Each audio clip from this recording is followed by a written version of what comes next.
এখানে বাটারফ্লাই ছাড়াও মন মুগ্ধ করার মতো আর অনেক কিছুই আছে, সেই সবগুলোই আজকে একটা একটা করে দেখে নিব চলুন। তো ভিউয়ার্স, এখন আমরা অ্যানিমেল এবং রেপটাইল এরিয়াতে ঢুকে যাচ্ছি। এই রেপটাইলটাকে আমরা সিলেটি ভাষায় কাকলাস বলে থাকি, অনেকে আবার এটাকে রক্তচোষা বলেন। তবে এই গ্রিন কাকলাসটা সিলেটের কোথাও পাওয়া যাবে না, এটা গ্রিন টি মনিটর নামে পরিচিত। আপনারা কাকলাসকে কে কী নামে চেনেন আমাকে একটু কমেন্ট করে জানাবেন। কাকলাসের কিন্তু অনেক প্রজাতি রয়েছে, এই যে দেখুন এটা কিন্তু আরও এক ধরনের কাকলাস। শুধু কাকলাস না, এখানে কিন্তু পাইথনও আছে। হ্যাঁ হ্যাঁ, আপনি একদম ঠিকই ভাবছেন, এই যে কুণ্ডুলি পাখি শুয়ে আছে এটা অজগর, যা পাইথন নামেও পরিচিত। আর এটা তো দেখেই বুঝতে পাচ্ছেন মাকড়সা, তবে এটা বিষাক্ত মাকড়সা যা টারান্টুলা নামে পরিচিত। বানরেরও যে এত ছোট প্রজাতি আছে এখানে না আসলে আমি জানতাম না।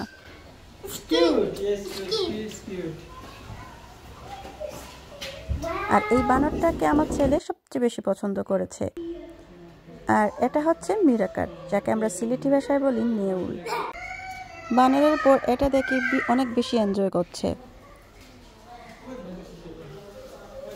খাঁচায় বন্দি ছাড়াও কিন্তু এখানে আরো কয়েকটা প্রাণী রয়েছে, যে প্রাণীগুলা মনের আনন্দে এই দিক থেকে ওই দিক ছুটোছুটি করছে।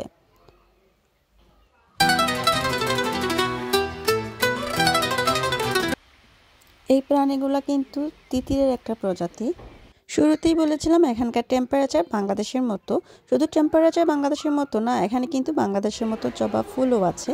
আর এত কিউট জবা ফুলের সাথে একটা ছবি না উঠলেই নয়।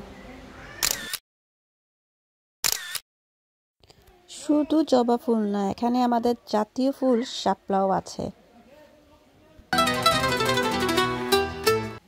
বিদেশের মাটিতে নিজেদের দেশের কিছু দেখলে মনটা অটোমেটিকই ভালো হয়ে যায়। এই যে দেখুন এখানে কচু গাছও রয়েছে, কচু গাছ, কলা গাছ, তারপর এখানের আবহাওয়া সবকিছু মিলিয়ে মনে হচ্ছে আমরা এখন বাংলাদেশেই আছি। দেশের মতো আর কি আছে খুঁজতে গিয়ে দেখি এখানে ছোট্ট একটা চড়ুই পাখি।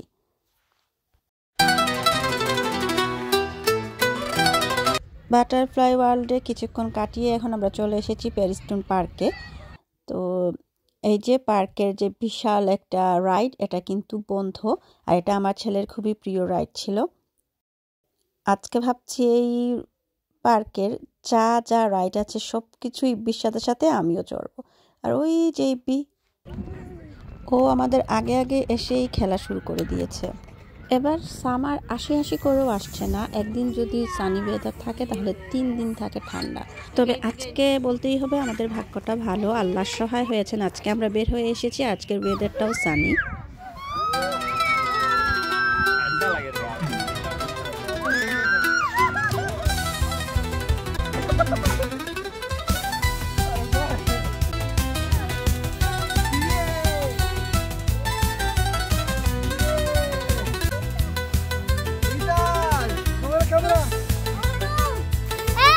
Help! Help!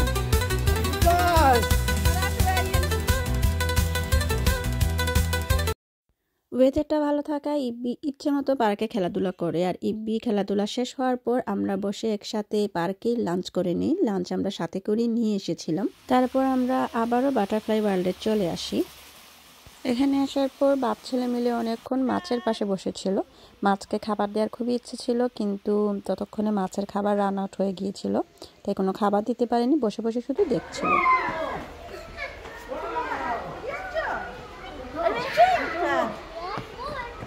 সারাদিন থেকে অনেক ছোটাছুটি করার পর ইফতাজ ক্লান্ত হয়ে গেছে।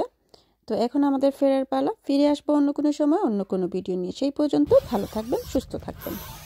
আল্লাহ হাফেজ।